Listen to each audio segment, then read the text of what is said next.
कैसे हो? That's my first live class. अरे वाह सच्चू।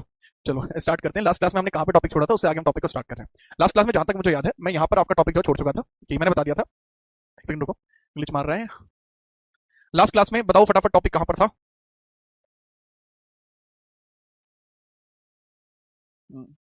हाँ भाई, लास्ट क्लास में आपका यहाँ पर टॉपिक था, मुझे अच्छे से याद है। मैंने बता दिया था कि 1940 के अधिनियम में क्या कुछ हुआ था। जी हाँ। हाँ, दो भाई दोनों तो भाई। ठीक है। हाँ। आप कैसे? मैं बिल्कुल ठीक हूँ, आप बताओ कैसे हो? ठीक है। हाँ बिल्कुल है भाई श्रेष्ठा, कैसी बात कर रहे हैं? बिल्कुल है। आगे बढ़ाओ। ये हो गया। अब हम बात करते हैं क्या, कि कैबिनेट मिशन के आधार पर भारत के अंदर ना एक इंटरिम गवर्नमेंट भी बनी थी। उस इंटरिम गवर्नमेंट की चर्चा करते हैं, ठीक है? तभी आपको माहौल जो है समझ में आएगा। मैं बताना शुरू कर रहा हूं। यहां से लिखना है आपको 1946 अधिनियम में, 1946 के अधिनियम में, 1940 के अधिनियम में अंतरिम सरकार के बारे में भी कहा गया था। ठीक है। अधिनियम में 1900 मतलब ये अंतरिम सरकार के बारे में भी कहा गया था। अंतरिम सरकार के गठन की व्याख्या थी, के गठन की व्याख्या थी। ठीक है, याद रखना। Discussion over, discussion over interim government, interim government के ऊपर भी डिस्कशन यहां पर किया गया था। ठीक है, चलिए। अब बात क्या होती है यहां पर इंटरिम गवर्नमेंट के बारे में? What is interim government? सबसे बड़ा सवाल यहां पर यही आता है कि एक अंतरिम सरकार क्या होती है। ठीक है, चलिए। अंतरिम सरकार क्या होती है? अंतरिम सरकार क्या होती है? इंटरिम गवर्नमेंट, इंटरिम गवर्नमेंट क्या होती है, इसके बारे में चर्चा कीजिए। What is interim government? तो बाबू इंटरिम गवर्नमेंट को बहुत ध्यान से समझिएगा। इंटरिम गवर्नमेंट क्या होती है? यह एक ऐसी सरकार होती है जिसको एक विशेष उद्देश्य के कारण बनाया गया हो। एक ऐसी सरकार जो विशेष उद्देश्य के कारण बनाई जाती है। ऐसी सरकार, ऐसी सरकार जो विशेष उद्देश्य के कारण बनाई जाती है। विशेष उद्देश्य या समय के लिए बनती है, के लिए बने। बात दरअसल क्या है, एक गवर्नमेंट फॉर, यानी एक तरीके की गवर्नमेंट होती है। ये क्या होती है? एक तरीके की गवर्नमेंट होती है जो एक स्पेसिफिक ऑब्जेक्टिव या स्पेसिफिक टाइम के लिए बनती है। Government for specific time, specific time and specific और या तो स्पेसिफिक टाइम के लिए बनी हो, टाइम और स्पेसिफिक ऑब्जेक्टिव, स्पेसिफिक ऑब्जेक्टिव। कि भाई या तो ये विशेष समय के लिए बनी हो या फिर इसका एक विशेष उद्देश्य हो। ये कुछ बातें इसमें कही जाती हैं। ठीक है, याद रखना। अब बात होती है कि भारत में सर कितनी इंटरिम गवर्नमेंट बनी है? तो बाबू भारत के अंदर दो इंटरिम गवर्नमेंट बनी है। There were two interim governments in India. या इसमें दो अंतरिम सरकार का गठन यहां हुआ था। या कितनी इंटरिम गवर्नमेंट बनी है? Two interim governments, two interim governments, two interim governments were formed here. यहां दो अंतरिम सरकारें बनी थी, दो अंतरिम सरकार यहां बनी है, दो अंतरिम सरकार यहां बनी है, दो अंतरिम सरकार यहां पर बनी है। ठीक है, कितनी अंतरिम सरकार बनी है? दो अंतरिम सरकार यहां पर बनी है। ठीक है सर जी। अब बताइए सर, दो अंतरिम सरकार कौन सी बनी है यहां पर? देखो, एक अंतरिम सरकार वो है जो 1946 में बनी, एक अंतरिम सरकार वो है 1946 इंटरिम गवर्नमेंट या अंतरिम सरकार, और एक अंतरिम सरकार वो है जो 1947 में बनी, 1947 इंटरिम गवर्नमेंट, इंटरिम गवर्नमेंट। ठीक है, तो दो इंटरिम गवर्नमेंट या अंतरिम सरकार बनी है। दोनों में फर्क क्या है? अंतरिम सरकार, दोनों में फर्क क्या है? अब दोनों में बताओ बेटा फर्क है क्या? सर दोनों में एक विशेष तौर पर फर्क आपको देखने को मिल जाएगा। बताइए सर, ये आजादी से पहले बनी है, आजादी से पहले बनी है। पहला डिफरेंस, ये बिफोर इंडिपेंडेंस है, वो पोस्ट इंडिपेंडेंस है, ये आजादी के बाद बनी है। पोस्ट इंडिपेंडेंस या आजादी के बाद, आजादी के बाद। तो एक आजादी से पहले बनी है, एक आजादी के बाद बनी है। ठीक है सर जी, समझ गए। अब बात क्या है कि सर इसके अंदर जो था, इस इंटरिम गवर्नमेंट के अंदर इसका ऑब्जेक्टिव क्या था, उद्देश्य क्या था? क्यों? क्योंकि देखो एक बात है, या तो ये एक डिफाइंड टाइम के लिए बनेगी या डिफाइंड ऑब्जेक्टिव के लिए। क्योंकि यही तो बात कही गई है, ऐसी सरकार जो विशेष उद्देश्य समय के लिए बने। तो इसका ऑब्जेक्टिव क्या है, इसका उद्देश्य क्या है? तो इसका उद्देश्य था देश की आजादी, मतलब ये बनेगी और देश की आजादी तक रहेगी। इसका ऑब्जेक्टिव क्या है, इसका उद्देश्य क्या है? तो इसका उद्देश्य था देश की आजादी, मतलब ये बनेगी और देश की आजादी तक रहेगी।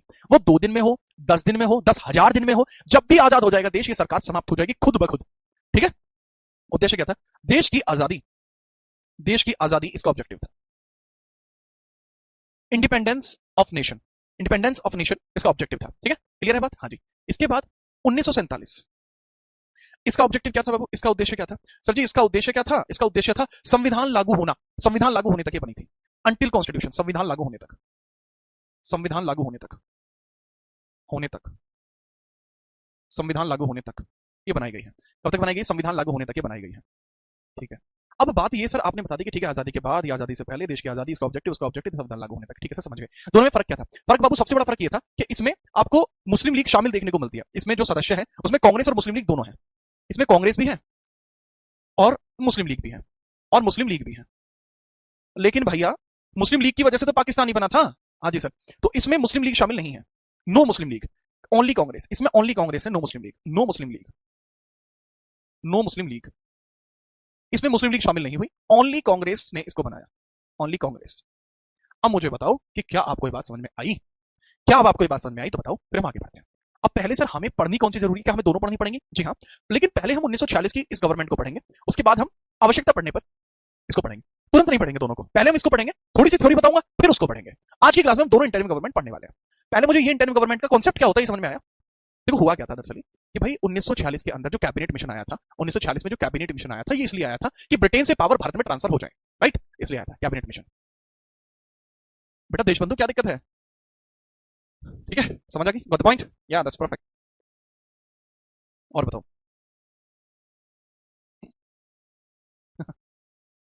ओके, महाकुंभ जो है, मैं तो सोच रहा था अच्छी जगह है महाकुंभ। मैं सोच रहा था अगर थोड़ा सा भगवान की इच्छा रहती है तो मैं कोशिश करूंगा, अपनी तरफ से पूरा प्रयास करूंगा कि मैं महाकुंभ जा पाऊं। ठीक है,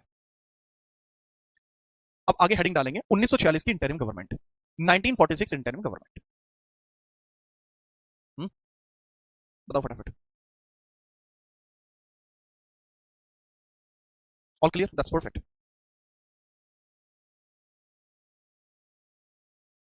ठीक है बेटा, कोई बात नहीं विकास हो जाओ, ये आपका अंतिम प्रयास होगा और ये सफल होगा। ठीक है, अब ये जो गवर्नमेंट है वो आप ऐसे देख सकते हैं क्या कुछ यहां पर हुआ है। पहली जब कार्यकारी परिषद बनती है या एग्जीक्यूटिव काउंसिल बनती है, एग्जीक्यूटिव काउंसिल बनती है, तो इसके जो हेड है, एग्जीक्यूटिव काउंसिल के जो हेड है, अध्यक्ष है, वो विस्काउंट वेवल है या लॉर्ड माउंटबेटन है। दैट इज विस्काउंट वेवल शुरुआती तौर पर, विस्काउंट वेवल। बाद में इसमें आता है Mountbatten, later on Mountbatten, Mountbatten. ठीक है, पहले विस्काउंट वेवल है, बाद में माउंटबेटन है। ठीक है चलो, इसके बाद यहां पर उपाध्यक्ष कौन बने हैं? उपाध्यक्ष का मतलब है कि ये तो हो गए अध्यक्ष, हेड हो गए, ये वाइस हेड। उपाध्यक्ष कौन बने हैं? उपाध्यक्ष। या विदेशी मामले किसके पास है? फॉरेन अफेयर्स, अफेयर्स किसके पास है? या कॉमनवेल्थ मैटर्स किसके पास है? कॉमनवेल्थ मैटर्स किसके पास है? मैटर्स किसके पास है? तो ये सबके सब जवाहरलाल नेहरू के पास है। ठीक है, क्या ये स्लाइड वाला नोट करना है? जी बच्चे स्लाइड वाला नोट करना है, ये तो गवर्नमेंट है। This is interim government of 1946, आजादी से पहले। ये वो सरकार, वो इंटरिम गवर्नमेंट है आजादी से पहले, आजादी से पहले, आजादी से पहले की बात है। ठीक है चलिए, अब गृह मामले, सूचना और प्रसारण मंत्रालय, इसको कैसे लिखेंगे? गृह मंत्रालय को home ministry, home and information and broadcast, information plus broadcast. ठीक है, ये food and agriculture ministry, food and agriculture. इसके बाद आता है कॉमर्स, कॉमर्स यहां पर इब्राहिम के पास है, इब्राहिम इस्माइल चुंदरीगर, ये मुस्लिम लीग के आदमी है। 5 आदमी है टोटल, मुस्लिम लीग के कितने आदमी है? 5 है बाबू। ठीक है 5 है। डिफेंस, बलदेव सिंह जी कांग्रेस के हैं, बलदेव सिंह कांग्रेस के हैं। With finance, finance Liaquat Ali, ये भी मुस्लिम लीग के आदमी है। शिक्षा यानी एजुकेशन मिनिस्ट्री, एजुकेशन मिनिस्ट्री, ये भी कांग्रेस के आदमी है। सी राजगोपालाचारी कांग्रेस के हैं। ठीक है, तो नोट करिए बेटा, नाम जो है ये हिंदी में ही रखे रहने दिए मैंने, इनको मैंने चेंज कर दिया। ठीक है, फटाफट से इनका नाम डाल लीजिए बहुत जल्दी, फिर हम आगे बढ़ते हैं। इसके बाद क्या हुआ? एक स्लाइड और है ऐसी ही, नाम ही है, लिखने के लिए तो मैं यहाँ भी लिखवा सकता हूँ, बट वही है कि थोड़ा जल्दी हो जाएगा इससे। ठीक है, इसमें कोई कॉन्सेप्ट नहीं था इसलिए मैंने ऐसे लिख दिया। पहले मैं इसे नोट भी कराता था, मैं पहले इसको नोट ही कराता था, लेकिन उसमें टाइम जाता है। ठीक है, फटाफट से नोट करो। ठीक है, बाकी बताओ। हाँ, एक गाना चल रहा था, वो यहीं चल रहा था, मैं नहीं गा रहा था, यहाँ गाना चल रहा था। जैसे नोट हो जाए तुरंत बताओ।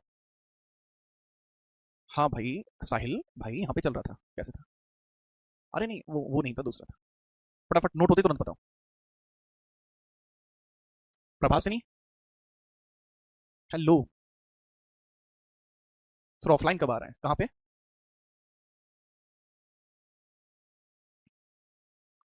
कहाँ पे ऑफलाइन? चले भाई आगे। ठीक है, इसके बाद देखिएगा इसके अंदर और जो मिनिस्टर है वो लास्ट यही है। हेल्थ मिनिस्ट्री किसके पास है? हेल्थ, ये गजनफर के पास है। हेल्थ गजनफर के पास है, तीसरे व्यक्ति हो जाएंगे मुस्लिम लीग के। इसके बाद लेबर मिनिस्ट्री जो है, लेबर जगजीवन जी के पास है। लेबर, लेबर मिनिस्ट्री जगजीवन जी के पास है। जोगिंद्र नाथ मंडल, लॉ मिनिस्ट्री है, लॉ मिनिस्ट्री जोगिंद्र नाथ मंडल है। पाकिस्तान का कानून संविधान इन्होंने ही बनाया है। रेलवे जो है ये अबुल रब निश्तार के पास है, रेलवे।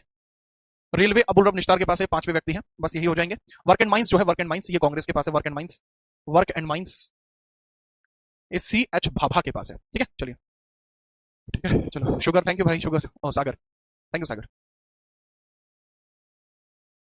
ठीक है, अगर किसी बच्चे का नोट नहीं हो पाया है तो बेटा मिनिस्ट्री लिख के जगह छोड़ दे, हम इसके आगे बढ़ रहे हैं। ठीक है, जिसका नोट नहीं हुआ है बाबू मिनिस्ट्री लिख के जगह छोड़ दे। कितनी जगह? 1 2 3 4 5 6 7 8 9 10 11 12 13 13 पॉइंटों की जगह छोड़ दे और आगे बढ़ जाए। 13 पॉइंटों की जगह छोड़ दे, आगे बढ़ जाए। ठीक है, इसके बाद होगा क्या वो मैं बताता हूँ। इसके बाद ही सारा मैटर आपको समझ में आएगा। पहली यूनिट खत्म हो जाएगी आज।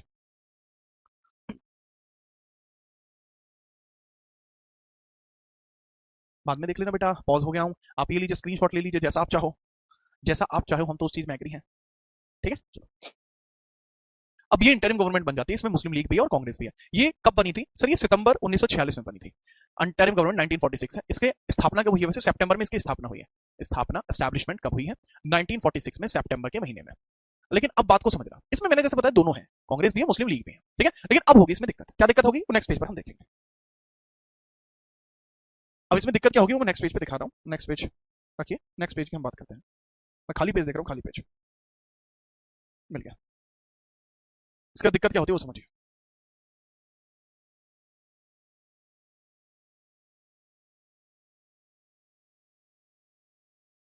देखिए भाई, दिक्कत क्या होती है वो समझिए।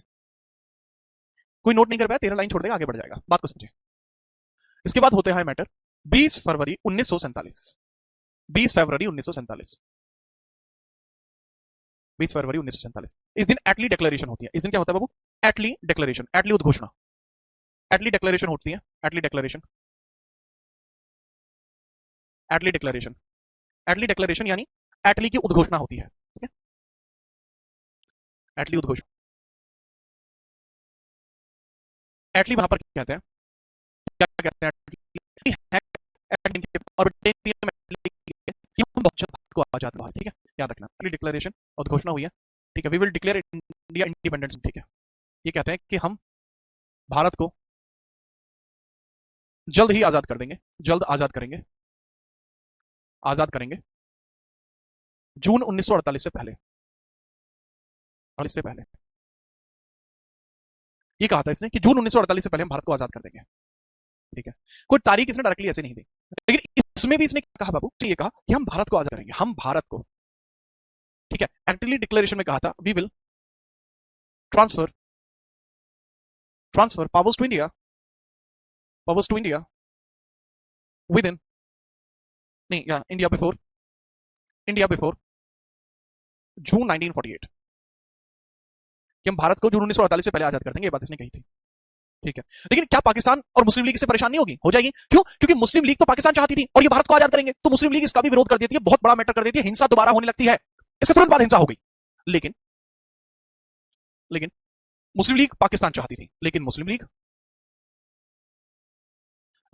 पाकिस्तान चाहती थी, मुस्लिम लीग पाकिस्तान चाहती थी। अतः अतः मुस्लिम लीग चाहती थी पाकिस्तान, इस वजह से क्या हुआ? अतः पुनः पाकिस्तान की मांग में हिंसा करने लगी, पुनः अगेन पाकिस्तान की मांग में हिंसा करने लगी, पाकिस्तान की मांग में हिंसा करने लगी, हिंसा करने लगी। ठीक है, याद रखना मैं क्या बताना चाह रहा हूं। Muslim League wanted Pakistan, so that's why Muslim League wanted Pakistan, Muslim League wanted Pakistan, wanted Pakistan, so it, ठीक है, Muslim League wanted Pakistan, so it demanded, क्या? It demanded Pak and started violence, started violence, started violence. अब अगर ये हिंसा करना शुरू कर देगी तो लोगों में तो समस्या आएगी, आएगी। जी हाँ, इसी कारण से वेवल ने रिजाइन कर दिया। इस कारण, इस कारण भारत के वॉइस रॉय, भारत के वॉइस रॉय वेवल ने, अरे रुको,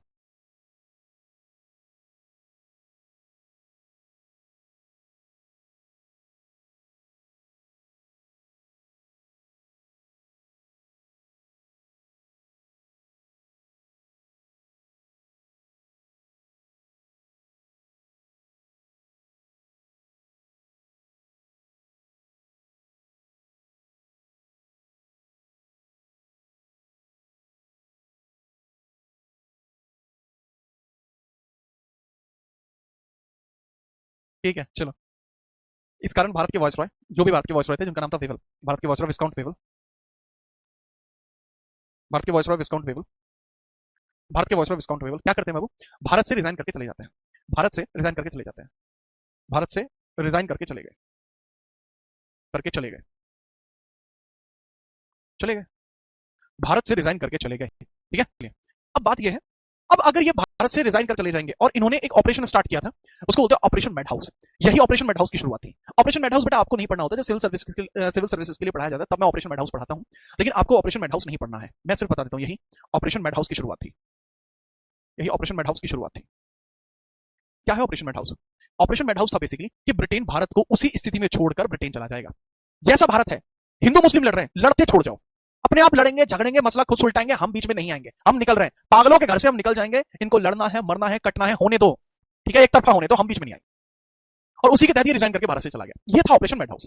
लेकिन अगर ऐसा हो जाता, अगर ऑपरेशन मैड हाउस सक्सेसफुल हो जाता, तो एटली के ऊपर दिक्कत आ जाती। क्यों? एटली क्या था? एटली ब्रिटेन का पीएम था, तो इसकी तो बेइज्जती हो जाती ना हर जगह कि इसको एक काम दिया था कि भारत को आसानी से पावर ट्रांसफर कर दो, लेकिन क्या किया इसने? कुछ भी नहीं किया, भी नहीं किया, मूड खराब हो जाता लोगों का, ठीक है। और ऐसी परिस्थिति के अंदर, इसी परिस्थिति के अंदर क्या होता है, बात क्लियर करी जाती है, क्लियर करके ये कह दिया जाता है भैया कि अब ये कि अब एक नया वायसरॉय आएगा जो भारत में माहौल को संभालेगा। इस कारण मैंने कहा, इसी कारण से फरवरी और मार्च के मध्य 1947 में भारत में नया वॉइसरॉय आया, भारत में नया वॉइसरॉय आया, ठीक है। इस कारण से भारत में नया वॉइसरॉय आया, जिसका नाम क्या था? वॉइसरॉय आया जिसका नाम क्या था? माउंटबेटन, माउंटबेटन, माउंटबेटन, माउंटबेटन का क्या था? माउंटबेटन का माउंटबेटन, माउंटबेटन क्या मानना था? माउंटबेटन का कुछ और ही कहना था। माउंटबेटन का ये कहना था कि मैं भारत को आजादी दिलाने आया हूं, भारत को हिंदू मुस्लिम का मसला है उसके ऊपर मैं अपना डिसीजन सुनाने आया हूं, जिससे कि भारत में हिंदू मुस्लिम का जो जो भी दिक्कत वो दूर हो जाए। तो ये आया था भारत को आजादी दिलाने के लिए,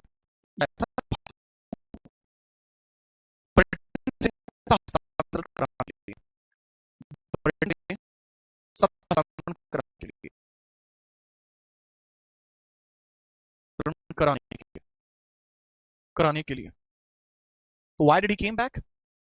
He came for power transfer from Britain to India. Came for power transfer. Came for power transfer. Transfer from Britain to India. India कि भाई ब्रिटेन से इंडिया को पावर ट्रांसफर कराऊंगा, इसलिए यहां पर आया था। अब बताओ, अगर यहां तक आपको यह सारा मैटर क्लियर है, तो माउंटबेटन देखो, जो काम वेवल पीछे 6 साल में नहीं कर पाया, ब्रिटिश गवर्नमेंट पीछे नहीं कर पाई, माउंटबेटन महीने में कर देगा। 3 महीने में हिंदुस्तान और पाकिस्तान के अधीन वो सारा डिसीजन क्लियर कर देगा। अब बताओ बात समझ में आई या नहीं? कौन कौन बच्चा है वर्तमान में उपस्थित? क्या हल्के में आज, क्या आज सुस्त क्यों हो तुम लोग? क्या दिक्कत है आज? सुस्त क्यों हो भाई? एक तो तुम बताते नहीं करते रहते हो, सुस्त कैसे हो आज तुम? खैर आगे बढ़िएगा। माउंटबेटन भारत में आया, तो माउंटबेटन ने क्या कुछ करा उसके बारे में बात करेंगे, नोट करो।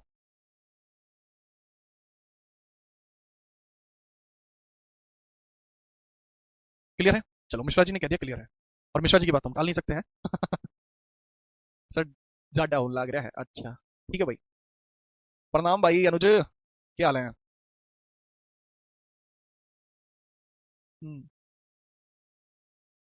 अच्छा, राधे राधे। कोई नहीं, ठंडी वंडी का कोई मैटर को नहीं। अरे कैसी बात कर रहे हो मिश्रा जी आप? प्रणाम भाई प्रणाम। हो गया नोट? अब हम आगे बढ़ते हैं। माउंटबेटन ने भारत में आके क्या किया उसकी हम बात कर रहे हैं। माउंटबेटन ने भारत में आके क्या किया, तो सीधा अब यहां से आप माउंटबेटन के बारे में समझेंगे। माउंटबेटन ने भारत में आके क्या किया है वो मैं आपको यहां से बताता हूँ। माउंटबेटन ने भारत में आकर क्या किया।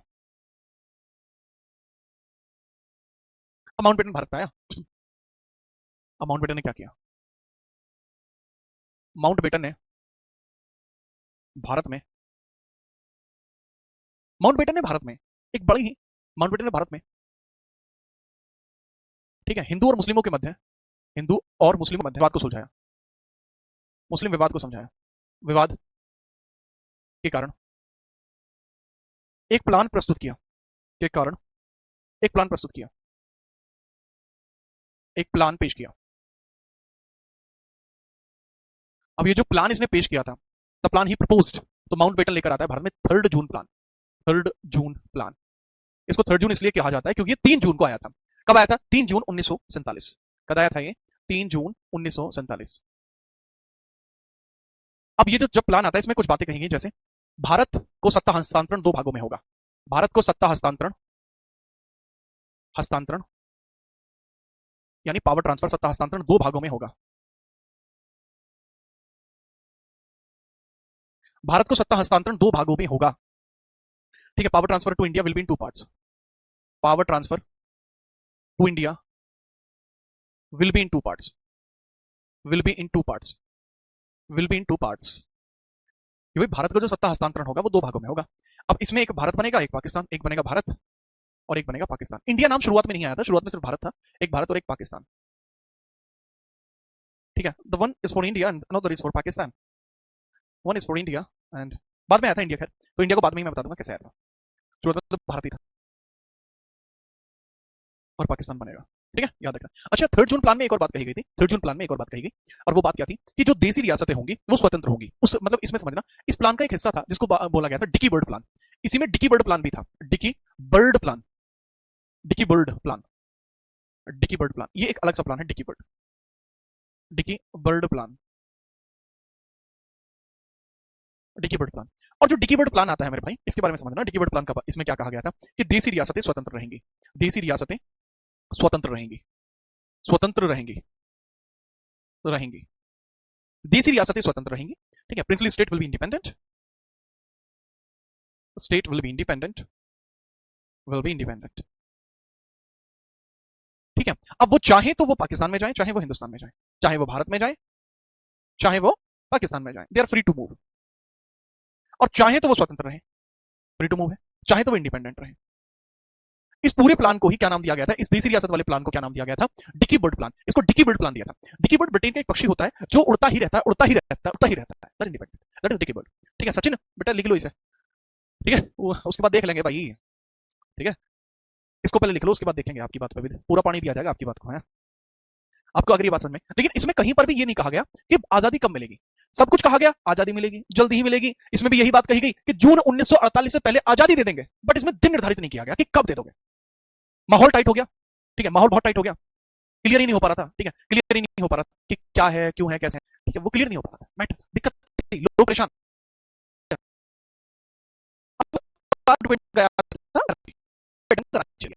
पूछा तुम आजकल वाले हो ना देश को, कब करोगे, डेट बताओ। उसने कहा कि डेट तो अभी नहीं आई, लेकिन डेट चाहिए अभी। तो भैया माउंटबेटन को लोगों की नजरों में, माउंटबेटन को लोगों की नजरों में डिटर्मिनेशन दिखा कि या तो आज इनको डेट बताऊंगा, नहीं तो ये मेरी पार्किंग लगा देंगे। तो माउंटबेटन ने बिना किसी से डिस्कशन करे, बिना किसी ब्रिटिश अधिकारी को बताए, लोगों को डेट बता दी 15 अगस्त। अब 15 अगस्त डेट इसने क्यों बताई, क्योंकि ये कमांडर था और ये 1945 में एक बैटल लड़ रहा म्यांमार में। तो 15 अगस्त में मरने वाला था, 15 अगस्त में जापान की आर्मी ने सरेंडर कर दिया, तो इसका जीवन बच गया 15 अगस्त में। तो इसके मन में वही बात थी, यार मेरा जीवन 15 अगस्त को बचा था, 15 अगस्त आने वाला है, मेरे लिए सबसे लकी डेट वही है, तो मैं 15 अगस्त को ही देख लेता हूं, ठीक है। तो बस 15 अगस्त की इस बात को सुनने के पश्चात बात स्पष्ट हो जाती है कि 15 अगस्त को आजादी मिलेगी। अब ब्रिटिशर्स के ऊपर प्रेशर क्रिएट हो गया, ये ब्रिटिशर्स को पता ही नहीं था कि ये गधा वहां जाके 15 अगस्त बोला है। ब्रिटिशर्स को बात पता लगी, उन्होंने पहले डाटा इसको कि माउंटबेटन यार तेरा दिमाग कम है क्या, अबे जब जून 1948 की बात थी तो क्या जरूरत थी तूने बकवास करने की। लगा जी अरे घेर दिया था मैं, अगर मैं डेट नहीं बताता ना तो फिर पार्किंग लगनी तय थी। तो लगे चल ठीक है, तेरी बात पर गौर दी जाएगी, तो समझना, ठीक है। अब ये समझना, इसी चीज के कारण अब ब्रिटिश भारत को आजादी दिलाने के लिए तैयार है और वो बनाते हैं एक अधिनियम, ठीक है। अब याद रखना, इसी के आधार पर, अच्छा एक बात और है जो यहाँ पे आप समझने वाली होगी कि इन दोनों के मध्य सीमा कौन तय करेगा, सीमा का निर्धारण कौन करेगा, भारत और पाकिस्तान के मध्य सीमा का निर्धारण कौन करेगा, वो आप यहाँ लिख लेना, ठीक है। भारत पाकिस्तान में सीमा का निर्धारण कैसे होगा, भारत में पाकिस्तान में सीमा का निर्धारण कैसे होगा, सीमा का निर्धारण कैसे होगा, सीमा निर्धारण, सीमा का निर्धारण का मतलब क्या है, बाउंड्री, बाउंड्री बाउंड्री डिसाइड कौन करेगा, बाउंड्री डिसाइड कैसे होंगी बाबू, बाउंड्री डिसाइड कैसे होंगी। तो बाउंड्री डिसाइड करने के लिए रेडक्लिफ कमीशन बनाया गया था, रेडक्लिफ कमीशन बनाया गया था। तो चार्ल्स रेडक्लिफ कमीशन के आधार पर, चार्ल्स रेडक्लिफ द्वारा, रेडक्लिफ, चार्ल्स रेडक्लिफ, रेडक्लिफ द्वारा, चार्ल्स रेडक्लिफ के द्वारा ऐसा किया जाएगा। तो भाई निर्धारित होता है ऐसे, ठीक है, चलिए, ठीक है ठीक है, चार्ल्स रेडक्लिफ जो है आपको यहाँ देखने को मिलेगा, क्लियर। अब इसके बाद क्या होता है, दूसरा होता है कि सर जो लोग थे जो कहीं और रह रहे थे, कहीं अगर वो और आना चाहते हैं तो क्या हुआ, अरे उसके लिए चुनाव कराएंगे, इसके लिए रेफरेंडम की गुंजाइश भी दी गई थी। लोग किसी भी क्षेत्र में निवास करते हैं, किसी भी क्षेत्र में स्वेच्छा से रह सकते थे, क्षेत्र में स्वेच्छा से रह सकते थे, स्वेच्छा से रह सकते थे, स्वेच्छा से रह सकते थे, ठीक है। इसके लिए किया गया रेफरेंडम, रेफरेंडम किया गया। रेफरेंडम का मतलब होता है जनमत संग्रह, जनमत संग्रह, इसका मतलब क्या होता है बाबू? जनमत संग्रह का मतलब होता है कि कौन कहां रहना चाहता है। ठीक है, जनमत संग्रह वोटिंग होता है, इसका मतलब एक तरीके से लोगों के द्वारा वोटिंग कराई जाती है। वोटिंग दो स्थानों पर वोटिंग क्यों थी कि भाई उस एरिया में रहने वाले आदमी कहां रहना चाहते हैं। ठीक है, कहां पे वोटिंग हुई है वो समझिए। एक तो हुई है असम में, असम के सिलसट में। ठीक है, असम के सिलसट में हुई है, असम के सिलसट में हुई है। दूसरी हुई है उत्तर प्रदेश में, यूपी में। इसको तब संयुक्त प्रांत बोलते थे, यूनाइटेड प्रोविंस बोलते थे। आज की डेट में उत्तर प्रदेश है संयुक्त प्रांत।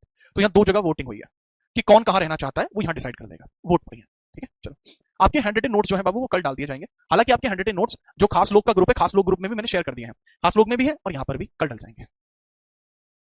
क्लियर है? ठीक है सर। अब ये मैटर ऐसे क्लियर होता है। ठीक है, अब इसी के आधार पर, इस पूरी राम कहानी के आधार पर 4 जुलाई 1947 में, ठीक है 4 जुलाई 1947 में ये, अच्छा इसको, people can make residence, people can make residence according to their will, people can make residence according to their will and this have referendum process at Assam and UP.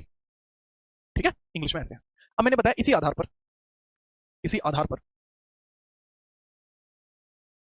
इसी आधार पर on it's basis, on this basis 4 जुलाई 1947 में, 4 जुलाई 1947 में, 4 जुलाई 1947 में भारत स्वतंत्रता अधिनियम Britain की संसद में आया। भारत स्वतंत्रता अधिनियम, भारत स्वतंत्रता अधिनियम ब्रिटेन की संसद में आया, ब्रिटिश संसद में आया, ब्रिटिश संसद में आया। कहा आया भाई? ब्रिटिश संसद में आया। ठीक है, याद रखिए। तो India independence act, India independence act, इसमें सारी बातें बताई गई थी। ठीक है, इंडिया इंडिपेंडेंस एक्ट जो है इसमें सारी बातें बताई गई थी और ये 4 जुलाई में आया और 18 जुलाई में पास हो गया। 18 जुलाई 1947 में यहां से पास हो गया, पास्ट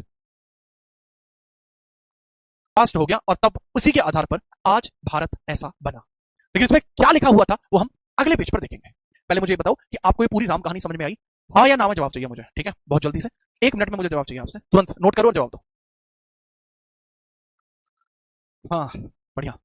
जिंदगी के लूट नजारे, कदमा में दर्द यूं तारे, लावा लारी ओरे हैं। पारित हुआ। पास होने का मतलब ही है पारित हुआ। हाँ भाई, पारित हुआ। कैसी बात करते हो तुम लोग? जी, आगे समझ। बहुत बढ़िया मलिक साहब, क्लियर है जी, बहुत अच्छे से क्लियर, बहुत ही बढ़िया। हाँ, समझ आ गई, अद्भुत,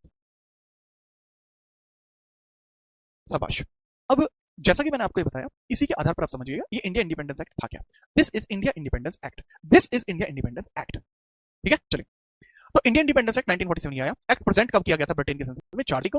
पास कब हुआ था? 18 जुलाई को। तब शर्त ऐसी थी कि रियासत इनमें से किसी भी देश में शामिल होने के लिए स्वतंत्र है। पाकिस्तान 14 अगस्त को बना और हिंदुस्तान 15 अगस्त को बना, और इसी के आधार पर भारत को आजादी मिली। जितनी भी देसी रियासतें थी वो साधारण भारत में, लेकिन कुछ ऐसी देसी रियासत भी थी अंदर दिक्कत आई थी, जिनमें जो देसी रियासतें ऐसे हैं 565 थी जिसमें कुछ विवादित थी। जम्मू कश्मीर भारत में शामिल हुई 26 अक्टूबर, जूनागढ़ हुई 20 फरवरी, हैदराबाद हुई 17 सितंबर, गलत डेट है ये, होना चाहिए था 17 सितंबर 1948। ठीक है, तो ये इस तरीके से करके भारत में शामिल हुई। इसको नोट करिए और इसके बाद भारत को आजादी मिलती है और यहां हमारी पहली यूनिट खत्म हो जाती है। ठीक है, चलिए क्लास में अब यहां पहली यूनिट खत्म होती है। अब हम बात करेंगे अपनी दूसरी यूनिट की। चलिए ये बताइए यहां तक क्लियर है या नहीं, क्योंकि इसी के बाद भारत को मिलती है आजादी। ये है जी आजादी का, जिस दिन आजादी हमें मिली थी, ये 15 अगस्त का न्यूज़पेपर है। ठीक है, क्या लिखा हुआ है? Birth of India's freedom, nation walks to new life, mister Nehru calls for big efforts from people in ascent surviving task of the future. ये बात है भैया न्यूज़पेपर की। Pronounced enthusiasm in the Bombay crowd in festive mood, state visit to Karachi। ठीक है, तो ये उस दिन के न्यूज़पेपर की हेडलाइंस है। बॉम्बे प्रॉस्पेरस, प्रॉस्पेरस, या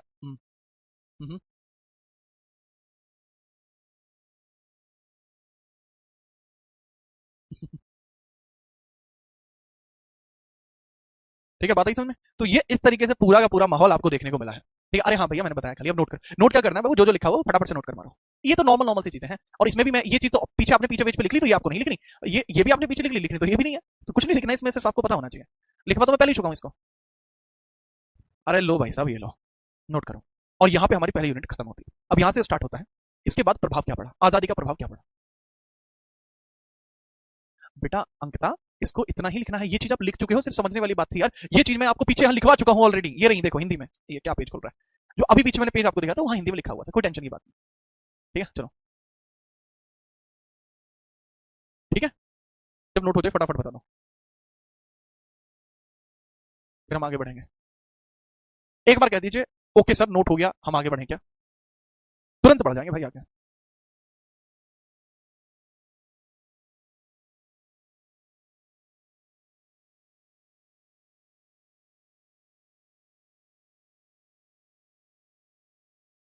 अरे बताएंगे भाई विकास।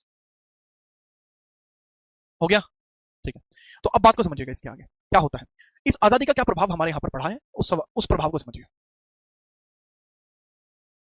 एक सेकंड एक सेकंड एक सेकंड, फिर से एक खाली पेज चाहिए मुझे, ये रहा खाली पेज।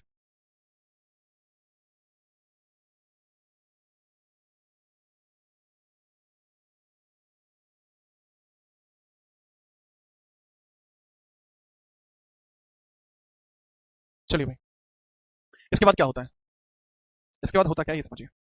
आजादी के बाद भारत में दो प्रकार के प्रभाव पड़े, आजादी के बाद भारत में दो प्रकार के प्रभाव पड़े, उन दोनों ही प्रकार के प्रभावों को समझते हैं। ठीक है, 1947 14 अगस्त 1947 में पाकिस्तान बना,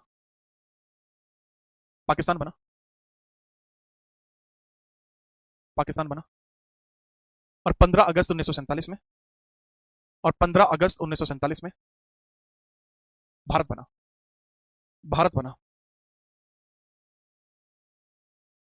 याद रखना भारत का ही दूसरा नाम जो है भारत या इंडिया है। ये कभी मत सोचना कि भारत की इंग्लिश इंडिया, नहीं, भारत की इंग्लिश इंडिया नहीं है। भारत की जो इंग्लिश है वो इंडिया नहीं है, भारत और इंडिया दोनों ही नाम भारत के हैं। ठीक है, याद रखना। भारत ऐसे भी लिखेंगे आप, भारत, और इंडिया ऐसे भी लिखेंगे आप। ठीक है, ये दोनों ही सिनोनियम्स हैं अपने। अब इसके बाद आजादी के पश्चात, आजादी के बाद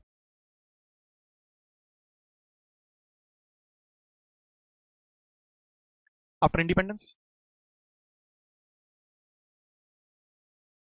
पहला काम तो बाबू ये होता है कि जो संविधान सभा थी वो टूट चुकी थी। कारण क्या था कि पाकिस्तान की संविधान सभा, पाकिस्तान की संविधान सभा लगी, इसकी संविधान सभा 3 जून को बनी थी, इसकी संविधान सभा 3 जून को बनी, इसकी संविधान सभा 3 जून को बनी, 3 जून को बनी 1947 में।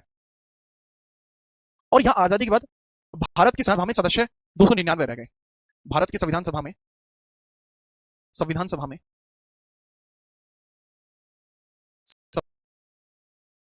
299 सदस्य, केवल 299 सदस्य रह गए, सदस्य।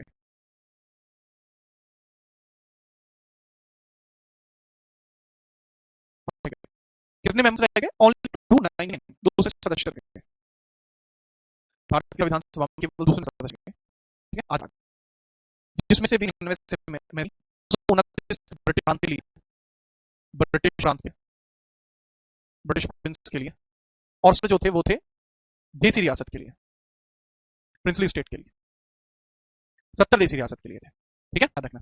और आजादी के बाद नई अंतरिम सरकार भी बनी, 1947 नई अंतरिम सरकार बनी, नई अंतरिम सरकार बनी, अंतरिम सरकार, नई अंतरिम सरकार बनी। और ये जो नई अंतरिम सरकार बनी है, न्यू इंटरिम गवर्नमेंट बनी है, इसमें केवल कांग्रेस थी, इंटरिम गवर्नमेंट, गवर्नमेंट थी, इसमें केवल और केवल कांग्रेस थी, ओनली कांग्रेस। न्यू कौन था? केवल कांग्रेस, ओनली कांग्रेस, कांग्रेस है इसमें। प्लस ये कब तक के लिए बनी है? केवल कांग्रेस है। और ये कब तक के लिए बनी है? सिर्फ कांग्रेस। और ये संविधान लागू होने तक के लिए बनी है, टिल कॉन्स्टिट्यूशन, संविधान लागू होने तक के लिए, संविधान लागू होने तक के लिए बनी है, तक के लिए बनी है, टिल कॉन्स्टिट्यूशन, टिल कॉन्स्टिट्यूशन बनी है, टिल कॉन्स्टिट्यूशन, टिल कॉन्स्टिट्यूशन। ठीक है, कब तक के लिए बनी है? कॉन्स्टिट्यूशन तक के लिए बनी है, टिल कॉन्स्टिट्यूशन बनी है। ठीक है, चलिए बेटा 299, अंकिता मैंने 299 लिखा है, इसका मतलब 299 ही रहे होंगे, याद गलतियां करने के लिए नहीं बने बस। ठीक है बेटा 299 सदस्य थे, 229 ब्रिटिश प्रोविंस के लिए थे और 70 देसी रियासतों के लिए थे। 299 मतलब 299, बात ही समझ में? चलो, अगर आपको ये सारी बात समझ में आ चुकी है जितनी मैंने आपको बताई, इसके बाद इस इंटरिम गवर्नमेंट को देख लेते हैं, और ये जो संविधान सभा है इसको हम बाद में देखेंगे। राम राम भाई अरुण, क्या हाल है? काफी दिन बाद दिखाई दिया अरुण, आप कहाँ रहते हो आप? खैर, इसमें देख लीजिए जो संविधान सभा के लिए जो है स्ट्रक्चर कैसे रेडी होता है। पहले आप देख लीजिए अंतरिम सरकार, ये 47 वाली, इसमें इंग्लिश और हिंदी दोनों में पहले से ही लिखा हुआ है। ठीक है, प्रधानमंत्री विदेश मंत्रालय नेहरू के पास थे, ठीक है, होम और ब्रॉडकास्टिंग पटेल जी के पास थी, खाद एग्रीकल्चर ये अपने जो है राजेंद्र प्रसाद जी के पास थी, एजुकेशन ये मौलाना अबुल कलाम आजाद के पास थी, ठीक है, रेलवेज जॉन मथाई के पास, रक्षा बलदेव सिंह के पास, परिश्रम जगजीवन राम जी के पास। ठीक है, याद रखना। इसके अलावा इस मिनिस्ट्री के अंदर जो 47 में बनी है, इसमें व्यापार, भाभा, संचार, किदवई, स्वास्थ्य, ये राजकुमारी अमृता कौर ओनली इसके अंदर फीमेल है, नियम अंबेडकर, डॉक्टर भीमराव अंबेडकर, वित्त आर के शटमुखन शेट्टी, उद्योग श्यामा प्रसाद, और कार्य खान और बिजली एनवी गिलगित। ठीक है, चलिए। तो ये पूरा जो पैटर्न है वो इस तरीके से रहा है। अब यहां के बाद जो अगला पॉइंट हम स्टार्ट करेंगे वो करेंगे संविधान सभा का। इसको हम कल स्टार्ट करेंगे। ये हमारी यूनिट 2 होगी। अभी तक हम यूनिट 1 पढ़ चुके हैं, संविधान सभा को हम कल पढ़ेंगे। बताइए, इसको बेटा घर से नोट कर लेना। देसी रियासत पढ़ाऊंगा जब संविधान का पहला पार्ट होगा तब। पाकिस्तान का जन्म कब हुआ है? पाकिस्तान का जन्म 14 अगस्त 1947 में हुआ। देसी रियासत बेटा अलग से पढ़ाऊंगा मैं। अभी मैं आपको एक बार सिलेबस दिखाता हूं कहां पहुंच गए हैं। इसको नोट कर लेना भाई, बाद वाली इंटरन गवर्नमेंट को भी। ठीक है, ये जरूरी है। तो हमने अपनी कहानी को स्टार्ट किया था, एक सेकंड।